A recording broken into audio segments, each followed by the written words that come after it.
안녕하세요, 영클리고요. 요새 장이 좀 안 좋은데 솔라나는 가까운 미래가 맞으니까 그냥 들고 계시면 되고요.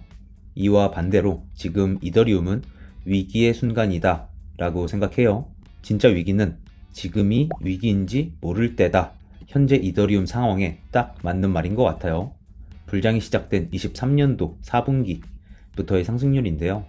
솔라나 600%, 리플 400% 오를 때 이더리움 30% 올랐죠. 이더리움 가격이 많이 부진했는데 그럼에도 불구하고 사실 저희 코인 하는 사람들 생각은 모두 비슷하죠. 이더리움을 근본적으로 의심하지는 않아요. 이더리움 생태계는 코인 시장 그 자체였고 저희가 이렇게 코인 할 수 있는 것도 전부 이더리움 덕분이니까요. 하지만 시장은 차갑다. 이 시장에 절대란 없다. 지난 몇 년간 이더리움 생태계가 정체를 겪고 있고 이에 대해 논란이 있는 건 사실이죠. 거칠긴 하지만 욕을 하도 먹어서 최근에 재단 리더십도 교체가 됐는데 그럼 지금 이더리움엔 대체 어떤 문제가 있을까요? 돈을 못 벌고 있어요. 분명히 처음에 이더리움이 기존의 채굴 코인에서 벗어나서 지분 증명, 포스로 전환될 때의 목표는 돈을 잘 벌어서 이더리움 팍팍 소각해서 디플레이션 자산이 된다. 비트코인을 뛰어넘을 만한 울트라 사운드 머니가 된다가 목표였죠. 하지만 포스 전환과 수수료를 크게 낮춘 덴쿤 업그레이드 이후에 지금 이 내러티브가 완전히 사라졌죠. 울트라 사운드 머니 출처의 데이터고요. 최근에 데드 크로스가 일어났죠. 현재 이더리움 시장 유통량이 과거 멋지 업그레이드 시점의 유통량을 넘어섰고요. 짧게 한 달로 보면 현재 인플레이션율이 0.7% 정도 나오는데요. 이 절대치가 그렇게 높은 건 아니죠. 문제는 현재의 추세와 각도, 너무 빠르게 가팔라지고 있죠. 이더리움 메인넷의 수익이 떨어져서 소각이 안 되고 있는 건데요. 그 이유를 보면 가장 먼저 경쟁에서 밀리고 있어요. 내부적으로는 레이어 2한테, 외부적으로는 솔라나한테 시장 파일을 빠르게 뺏기고 있는데요. 솔라나는 몰라도 레이어 2 상대로는 거래를 뺏기는 게 아니라 주는 거 아니냐, 장기적으로 이더리움한테 좋은 거다 하실 수도 있는데요. 지금 돌아가는 게 그렇지 않으니까 문제인 거죠. 부테린의 레이어 2 중심 정책이 실패했다. 메인넷에 집중해야 된다. 라는 말이 커뮤니티 내부에서도 작년부터 계속 나오고 있어요. 이전 영상에서 제가 레이어 2가 이더리움의 든든한 조력자가 아니라 기생충이 되고 있는데 재단이 방치하고 있다고 비판했는데요. 레이어 2가 이더리움 수익을 얼마나 뺏어가는지 체감할 수 있는 좋은 샘플이 있어요. 최근에 유니스왑이 자체 레이어 2 유니체인을 런칭했어요. 유니스왑은 코인 매매하는 이더리움의 대장 탈중앙화 거래소죠. 이제는 하다하다 디앱이 직접 레이어 2를 만들고 있는데요. 요거 유니체인 나온 게 이더리움한테 장기적으로 확장성이 개선되는 그런 푸근한 호재일까요? 이거 진짜 끔찍한 거예요. 이더리움 입장에서 최소 연간 5천억 원의 수익이 그냥 사라진 건데요. 원래대로면 이더리움 소각에 쓰일 수조 원이 이제는 유니스왑 재단과 유니스왑 코인 홀더 주머니로 들어가는 거예요. 이더리움 입장에서 이게 메꿔지려면 레이어 2 유니체인이 출시된 덕분에 유니스왑 신규 유저가 한 2, 3억 명 생겨야 될 것 같은데 그럴 리가 없죠. 작년 말 기준이고요. 이더리움 거래를 이제 레이어 2가 거의 다 가져갔는데요. 그럼에도 불구하고 이더리움 전체 수수료 수익에서 레이어 2가 지불하는 비중이 0.9%예요. 이러니까 지금 옆 동네 저스틴 썬도 레이어 2한테 따로 세금 걷자는 소리까지 하고 있죠. 0.9%. 이게 현실이다. 요약하면요. 이더리움은 태생적인 블록의 한계로 확장성이 제한되잖아요. 그래서 레이어 2 개발을 지원하는데 내부 자원을 몇 년 동안 쏟아부었는데요. 마진을 좀 희생하더라도 확장성을 개선해서 매출을 더 크게 늘리자는 전략이었죠. 그런데 지나고 나서 까보니까 마진은 상상 이상으로 희생됐는데 오히려 전체 EVM 생태계 매출이 줄고 있다. 솔라나한테 뺏긴 게 크죠? 시장에선 이게 솔라나 밈코인 때문에 잠깐 밀린 거다 라는 의견도 있는데요. 그런데 이유를 꼭 외부에서 찾아야 할까요? 저는 이더리움 메인넷 수익이 한없이 떨어지는 이유는 외부가 아니라 내부에 있다고 생각을 하고요. 그래서 내부 문제를 한번 정리해 봤어요. 가장 큰 첫 번째 문제, 현재 이더리움 재단 리더십이 PC와 이상주의에 빠져 있다. 최근에 트위터에서 논란이 된 걸 한번 볼게요. 비니 맥시란 트위터리안이 작성한 게시물이고요. 참고로 요 비니라는 친구는 팔로워 22만 명의 애지간한 크립토 인사는 모두 팔로워로 거느리고 있는 대형 크립토 OG 인플루언서고요. 뭐 요약하면 지금 이더리움 재단이 블록체인의 합의 메커니즘도 이해하지 못한 채 무지성으로 평등을 외치고 경쟁을 싫어하는 일본인 교사에 의해 운영되고 있다. 이런 애들 월급 주려고 재단의 이더 물량 계속 팔고 있는 거냐? 라며 깠는데요. 일본인 교사 이야구치라는 이 여성분을 타겟팅한 건데 인상은 참 고우신데 문제는 인터뷰 내용을 한번 보면요. 요거 해석하면 우리 이더리움 재단은 공공의 이익을 우선시한다. 사적 이익만 추구하는 이들은 지원하지 않을 것이다. 우리는 이더리움을 다양성을 포용하는 국립공원처럼 아름다운 무한 정원으로 만들 거다. 이런 의견의 인터뷰를 자주 했는데요. 사적 이익보다 공공의 이익을 우선시한다는 건데 명백한 사회주의적 발언이 아닌가 생각되고요. 이더리움 네트워크는 이더리움 홀더들 건데 누구 맘대로 정원으로 만들고 다양성을 포용하고 공공의 이익을 위해서 노력하겠다는 거죠. 이더리움이 유니세프가 아니잖아요. 그리고 이분이 자기 돈으로 좋은 일 하면 상관이 없는데 이더리움 메인넷의 자원을 펑펑 쓰면서 이런 말을 하면 안 되죠. 무엇보다 이더리움의 합의 메커니즘, 거버넌스 자체가 더 많은 토큰을 스테이킹한 검증자에게, 더 많은 피를 지불한 거래자에게 우선권을 주는 거잖아요. 블록체인이 얼마나 경쟁적이고 돈의 논리로 돌아가는 세계인지 알고 이런 말을 하고 있는지 궁금하네요. 참고로 이분은 이더리움 재단 회장이에요. 원래는 실무 1인자 집행이사였다가 지금은 이제 욕먹고 얼굴 마담하는 형식상 1인자 회장이 됐는데요. 무한 정원이라 이더리움을 공공재로 만들고 싶어 하는 것 같다. 공공재는 투자 자산이 아니죠. 다음 문제. 소비자, 엔드 유저를 외면하고 있다. 유저 경험을 아예 신경 안 쓰고 있어요. 말이 필요한가요? 이더리움 쓰기가 갈수록 불편해지고 있죠.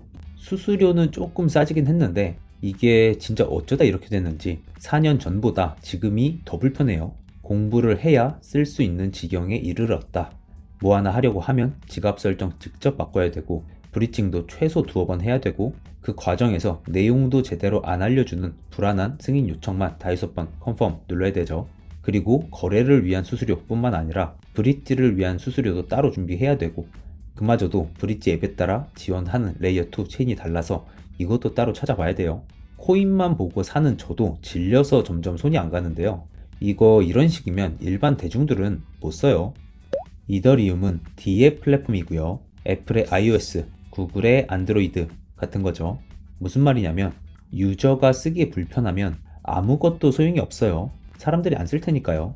지금까진 써줬죠. 왜냐하면 쓸 수 있는 레이어 1 블록체인 네트워크가 실질적으로 이더리움 밖에 없었으니까요. 이젠 아니죠. 경쟁자가 많아요. 코인이 아니더라도 몇 년의 시간이 흘렀는데 유저 경험이 오히려 떨어지는 제품이나 서비스 지금 떠오르는 거 있나요? 없죠. 지금 이더리움 진짜 심각한 건 맞다. 그러면 가장 강력한 개발자 커뮤니티를 보유한 이더리움이 어쩌다 이렇게 파편화되고 유저 경험이 떨어지게 됐을까요? 성공은 실패의 어머니다.